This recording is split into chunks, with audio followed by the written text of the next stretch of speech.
slop on my knob. Like Patty face, my career taking off. These hoes jogging. So that was hard and depressing to look at and listen to. I left out the parts where the guys show off their guns and talk about how rich they are and how violent they are and how they can beat anybody up.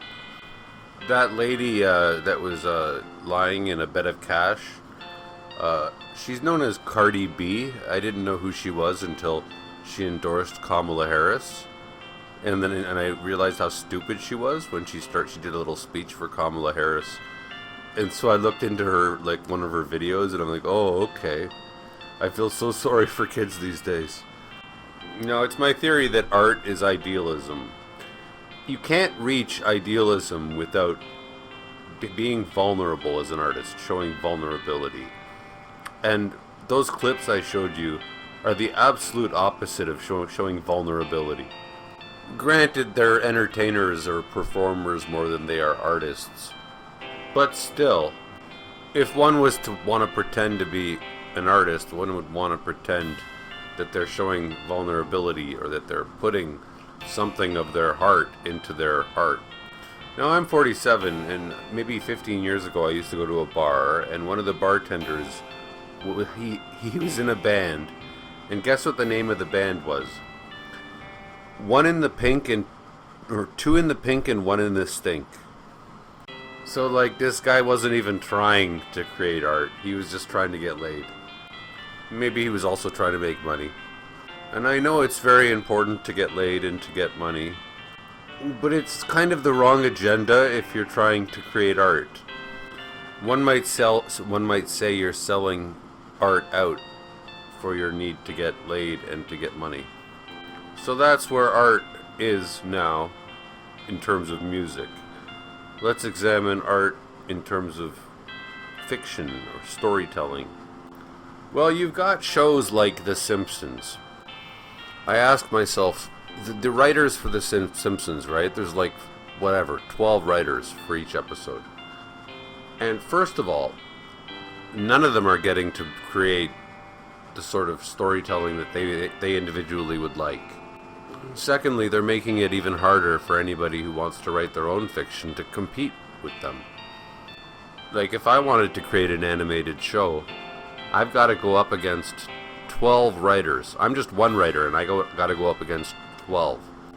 And I probably have to make my own animation or shoot my own footage. Therefore, I'm doing the job. I'm doing everything. And meanwhile, The Simpsons has, 20 animators? 50 animators? So it makes it increasingly hard for any wannabe artist to,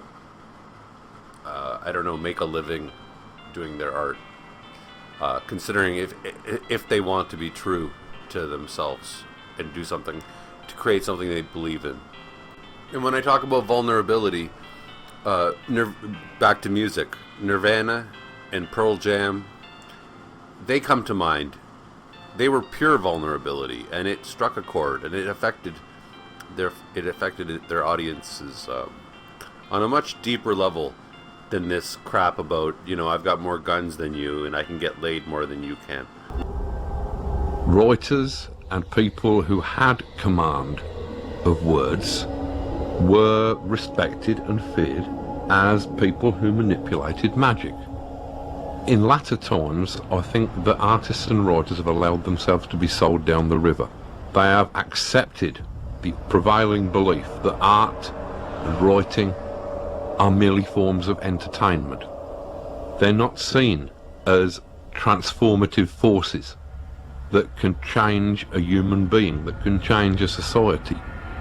They are seen as simple entertainment, things with which we can fill 20 minutes, half an hour while we're waiting to die. Okay, so that's Alan Moore. When I first watched the YouTube video that you can watch called The Mindscape of Alan Moore, I was like, holy shit, this guy has the exact same views as I do, except he's 20 years ahead of me. Like, he's more advanced, he's more mature, he's saying it better than I could. And Alan Moore wrote The Watchmen, and he wrote V for Vendetta. And you know what? He says artists have the ability to change the world. And guess what? The whole anonymous movement used the mask, Guy Fawkes mask, as part of their movement because of him. And when he says that today's artists have allowed themselves to be sold down the river, that whole quote is just incredible. But you know, did you get into writing so that you could just be a cog in the machine of a TV show like The Simpsons, so you could just make funny jokes and that's it? Did you get into music so you could come up with a phrase that caught on, like "fashizzle my nizzle"? And then would just die forever after that? Was that the whole point of being a musician? It is not the job of artists to give the audience what the audience want. If the audience knew what they needed, then they wouldn't be the audience. They would be the artists. It is the job of artists to give the audience what they need. The theme of this video then is my belief that art is idealism. Art strives for perfection. Now, I suffer from anxiety, and somebody asked me one time, "Why do you think you have anxiety?" And I said, "Because I need things to be perfect, and when they're not perfect, I freak out." And then I later read a quote by T.S. Eliot, the poet, who said, he had a quote, he said, "Anxiety is the handmaiden of creativity," which told me I was bang on right. In the lectures that I referenced in my previous video on this topic, the lecturer said that art doesn't give you anything in terms of practical ability. Like, you're not going to be able to get a job. But it improves your ability in everything. And he added that, like, art gives nothing to the world, but who would want to live in a world without art? So art underpins all of life, all of human life. Who would want to live in a world without colors, or without flowers, or without music, or without sound? So while all these jerk-offs brag about how much money they have and how many guns they have and how often they get laid, even though cockroaches can get laid just as much or probably more, they wouldn't want to or could not even live in a world without art. So let's say that you learn a trade, like you learn how to fix a certain type of screw in a car, right? You learn a very particular trade. Well, Aristotle called that concrete and particular. Concrete but particular, meaning like it's concrete, meaning it's useful, it's practical, but it's particular, meaning that the fact that you know how to screw that screw into that bolt, it's not going to help you in any other aspect of your life. Whereas art in particular, as well as some other things, Aristotle calls them abstract but universal.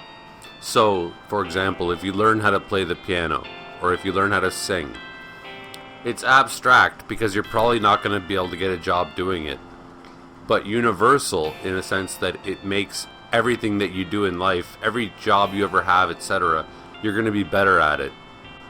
So if you get a trade job, for example, you're being realistic and you're being practical.